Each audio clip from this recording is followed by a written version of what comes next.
বাংলাদেশের জ্বালানিবাহী ৬টি জাহাজকে হরমুজ প্রণালী পার হওয়ার অনুমতি দিয়েছে তেহরান। এই পথ দিয়ে বাংলাদেশের জ্বালানিবাহী জাহাজে চলাচলের কোনো সমস্যা নেই বলে জানিয়েছেন ঢাকায় নিযুক্ত দেশটির রাষ্ট্রদূত জলিল রহিমি জাহানাবাদী।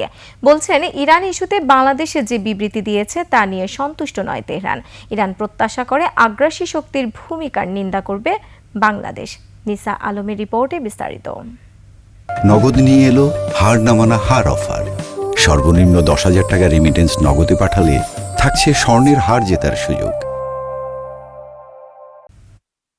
ঢাকায় ইরান দূতাবাসে বাংলাদেশে নিযুক্ত ইরানের রাষ্ট্রদূত জলিল রহিমি জাহানাবাদীর সংবাদ সম্মেলন। এতে মধ্যপ্রাচ্যের চলমান যুদ্ধে নিজেদের অবস্থান স্পষ্ট করে ইরান। দেশটির রাষ্ট্রদূত বলেন, ইরান প্রতিবেশী দেশে আক্রমণ করছে না, তাদের লক্ষ্যবস্তু আরব দেশগুলোতে থাকা মার্কিন সামরিক ঘাঁটি। বিভিন্ন দেশে থাকা যুক্তরাষ্ট্রের 14টি সামরিক ঘাঁটি ধ্বংস করা হয়েছে বলেও জানান রাষ্ট্রদূত।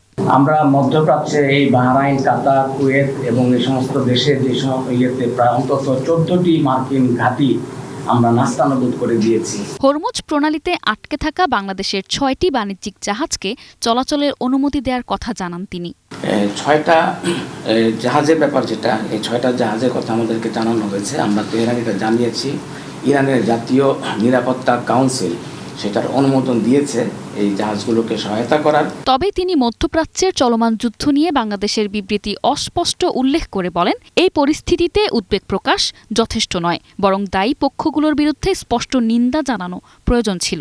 তবে এই পর্যন্ত বাংলাদেশ সরকার আমাদের এই যুদ্ধের ব্যাপারে যে সমস্ত বিবৃতি দিয়েছে সেই ব্যাপারে আমাদের কিছু কষ্টের জায়গা।